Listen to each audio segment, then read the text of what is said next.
You got 3 fights you picked out this week, and would love to hear your showcase fights for this week. All overseas this week, Bill. That's where the 2 best cards this week are. We'll start out over, on the with the Dmitry Shudenev and Chris Eubank Jr. fight. Shudenev, the current WBA interim title holder, for what that's worth, like I mentioned before.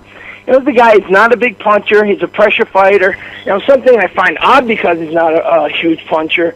And, his chin may not be the greatest. Though he's never been knocked down, Bill, he's been stunned. But when you look at a guy from the outside, nothing ever seems, that special, going on the inside. But when you're in there against an opponent, it's a lot different than when it looks like from the outside.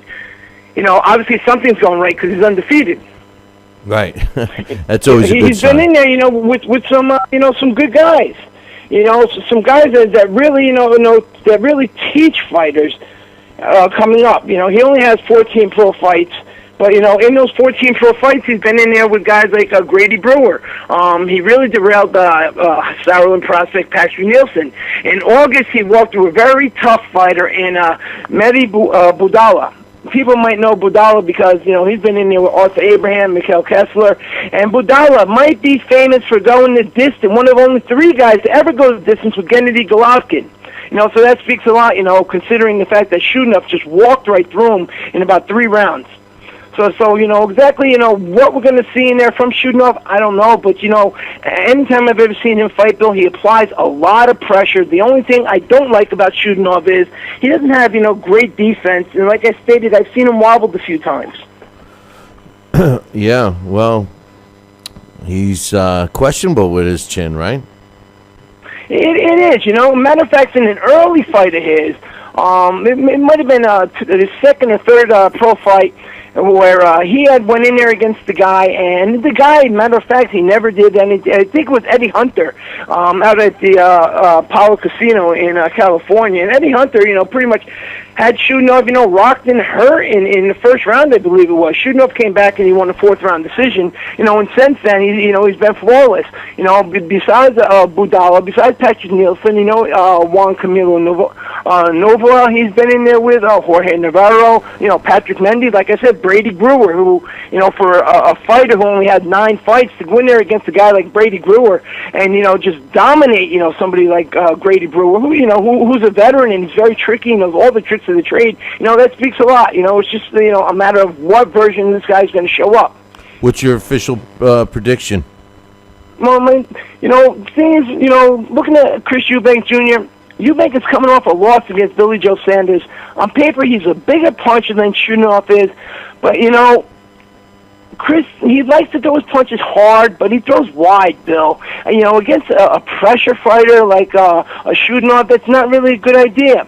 Another thing about Chris Eubanks that I've noticed a few times is Chris Eubanks, when he should stand there and trade, he often has a tendency, to go backwards. He has a tendency when he goes backwards to keep his hands down low. Alistair Warner, was the guy who exposed that, and, he was able to pin him on the ropes. Warren was an 8-5 fighter at the time. Eubanks should have never been pinned on the ropes. Billy Joe Saunders was able to pin Chris Eubanks Jr. on the ropes awful lot. That's not a good sign when you got a pressure fighter who stands in there and he never takes a step backwards, because if you're going backwards and he's coming forwards, once he gets you on the ropes, there's nowhere else to go. True. One thing about Eubanks, he likes to get rough. He likes to bully guys on the inside. Kind of similar to Andre Ward, but again, when he does, it's not with the accuracy. He likes to fight a slow pace. Eubanks likes to take his time and look for the openings, but when he does, he keeps that hand dangled down low, past his waist. And it's just an inviting target for somebody like Shudenev. I think if Shudenev gets him on the ropes, he's going to keep him there, and he's going to hurt him. Confidence plays a major role as well in fights. We all know that. Chris Eubanks, despite a lot of bravado, he lacks confidence. If you watch his body language in the ring, when he gets hit a lot of times, you can see Chris Eubanks, he doesn't really, I think more or less it might be one of those things where he's afraid to get embarrassed from his own crowd. His father's always in the ring, he's always talking to his ear, encouraging him, basically, be a mirror image of himself. So I think if Eubanks does not catch Shudenev early with a Hail Mary shot and maybe expose that suspect chin, I think Shudenev is going to knock him out. That's my official prediction, is that Shudenev is going to knock Chris Eubanks out somewhere around the 5th round. Wow. I heard somewhere that Junior and his father aren't they don't have the greatest relationship. So that's interesting. But who's the second fight you're picking? Second fight, is a good one. IBF Super Bantamweight title fight between Carl Frampton and Chris Avalos. This is going to be an exciting fight. One, because of their styles. Two, because Carl Frampton over the last 2 years has become a top name. He's become a have-to-watch fighter, especially after the Hugo Cazares and Kiko Martinez fights. You expect a lot of pressure from Frampton, who loves to mix it up. His body work reminds me a lot of a prime 154-pound Ricky Hatton, because he hurts guys to the body, and he has great stamina, Bill. One thing that Frampton neglects is his jab. It hasn't hurt his career so far, obviously, because he's undefeated. But he needs that jab to set it up, against somebody like Avalos. Avalos is strong. He hits harder than Carl Frampton does, believe it or not. But the Frampton too. He seems a little bit aggravated by some of the comments Chris Avalos has made. Over the last few days, Carl Frampton's made some quotes to the press saying he's going to teach the American a lesson. Avalos, he has 2 losses in his 27-fight career. He's also scored as many knockouts as Frampton has fights. Though Avalos, he tends to get reckless and abandon his fundamentals. His 2 losses were both by split decision, and both those fights he made that mistake of abandoning his fundamentals. Well, Frampton needs to come alive. Yeah, he really does. No, that's a joke. Like Frampton comes alive. Frampton live. Remember Peter Frampton? Anyway, go ahead. Bill, come on here. I mean, I'm sorry. I wasn't in the 70s. I was riding tricycles. Unlike you, I realized you were driving kids over to the concert. What's your official prediction? My official prediction on this one, I think, is Carl Frampton is going to win this one. It's not going to be easy. He has the hometown crowd behind him. He's faced a better opposition over the last 2 years. So all that is just going to really add up, and that's going to overwhelm Avalos late into the fight. Even though Avalos has been in big fight situations, this is a little bit more than he's used to. So I really think that's going to be his downfall in this. If it was on neutral territory, it might be a different pick, but because of the way things are set up, this is going to be all Carl Frampton. But it's going to be an exciting fight. Chris Avalos is it's like a tale of 2 fighters with him. I've seen him come in and look really, really good, and then I've seen him come in and look really, really bad. And so it's interesting. Carl Frampton is a consistent fighter, so I agree with you on that one. What's the third fight? Well, just real quick on, Chris Avalos, while as I was stating before, how he abandons his fundamentals, his last loss was in 2011 against Jonathan Romero, the man who once held the title that Carl Frampton has, matter of fact. But since then, he's learned. Chris Avalos doesn't get so reckless when he sees a fighter hurt. He's demonstrated that against Gianfranco Vicente, when he hurt him in the 5th round, and Vicente never went down, and Avalos was able to maintain focus. Same thing when he fought Ishimoto. He hurt Ishimoto early. He cut him, and Avalos, instead of just going out and looking for blood, he focused on that cut, and he caused the corner to call a halt to action themselves, not the referee, but the corner. And he soundly beat former champion in Adrian Francisco, who's a harder puncher than Frampton is.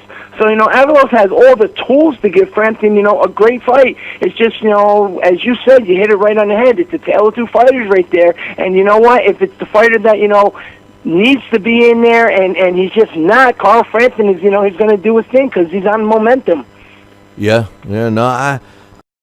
Frampton, I like him. What's the third fight? Third fight, Tyson Fury versus Christian Hammer.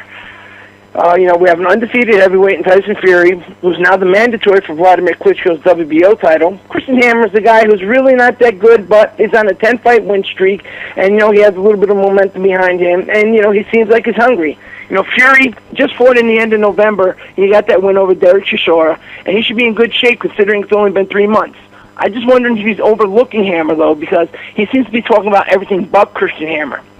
Fury seems to feel as though this fight is a stay busy fight. Hammer is a much smaller fighter. He's only 6'1". He's somewhat one-dimensional and he's easy to hit. Kevin Kingpin Johnson was able to jab Hammer at will. When they fought last year, Kingpin Johnson was landing jabs 4 and 5 in a row with nothing in return. Hammer can pump his jab well, But the thing with Christian Hammer is when you see him use his jab, he almost stands straight forward, and it's like he's just extending his arm out in a rapid motion. There's no twist, there's no turn, there's no extension on it. He actually cuts short his own reach because of the way he stands. And that's not exactly something you can do against a big man. That's exactly how Marius Wack was able, to capitalize and KO Hammer in a brutal fashion, if you remember that fight. This should be a one-sided affair, all in favor of Tyson Fury. If it's even slightly competitive, I'd be surprised. In all honesty, the only reason why I bother with this fight is because of Fury's popularity, and anything can happen in the heavyweight division, Bill. With the big guys, all it takes is one punch. Tyson Fury is very vulnerable. That's one of the things that makes him exciting, is because everybody knows Tyson Fury, at some point in time, he has that chin that, is just waiting to get knocked. Christian Hammer is fairly mobile in the ring as well on his feet, despite of the way, he throws that jab. Tyson Fury is clumsy. I can actually see Christian Hammer, kind of getting what Steve Cunningham did and catch Tyson Fury moving around the ring and knocking him down once.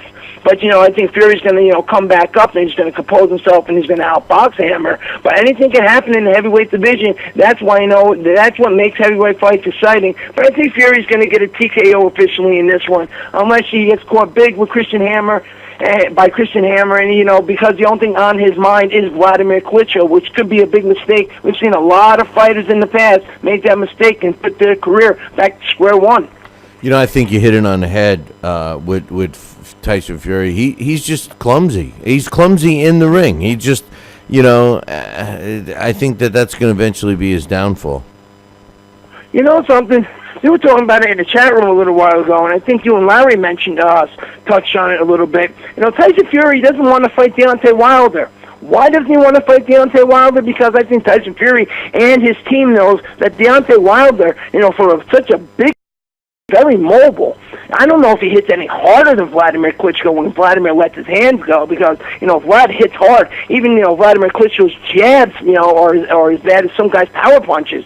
But, he's really not that fleet-footed. Unlike, Deontay Wilder, who would just keep moving around, and by every time, Tyson Fury turns around before he's able, to set his feet, I can see Deontay Wilder, letting go a jab and following up with that big right. And, considering the questionable chin on Tyson Fury, he'd probably go to sleep fairly early on that, and that's the only reason why I think that he wants to avoid Deontay Wilder at this point in time. I don't even know if fighting Klitschko would be a bigger payday. Yeah, well, I think it might, but I think that Tyson Fury, like Klitschko, has become very proficient in fighting smaller guys, and I think they gave him the right opponent. Absolutely. No, I don't know. I was reading some comments in the media, and maybe you'd know a little bit more on the background of that, because I don't know much about Christian Hammer's amateur background or how extensive it was. But there was some comments from Tyson Fury saying, I was only 10% the fighter in the amateurs that I am now. Had they ever met before? I don't know. And I've always admitted I'm not sure about amateurs. I should follow the amateur fights a lot more than I do, but I don't. I have no idea. To be honest.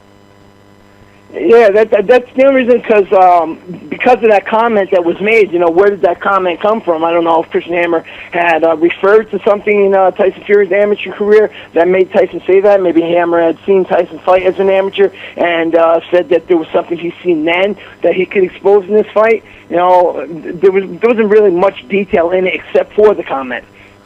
Well, who's your official prediction? Tyson Fury is going to win by TKO in this one, and mainly because of the fact that Hammer, he smothers his distance by the way he throws his punches, and he's easy to hit. Yeah, I think it's a showcase fight. I hate to use the word "stay busy," especially for heavyweight division, but it's as close to that as possible. And finally, your third fight. That was my third fight. How about your fourth fight? You got a fourth fight? No. You know what? This weekend, the schedule was real weak this weekend. The best fight here in the States this week is probably going to be the Pablo Cesar Canal and the Abreu fight. And that's a pick 'em fight. Neither one at this point in their career are they're basically, they're at, the top of where they're going to be, and that's on Fox Sports 1. And, Canal, he's so unpredictable. You never know what you're going to get from him. It's easier trying to pick the Powerball numbers. Yeah, well, I like Cano. I like Cano, and I think you're right. That could be. I think that fight is good because J.C. Abreu is a good. He's a good fighter. It's a solid fight. But great job as usual. And I know you had some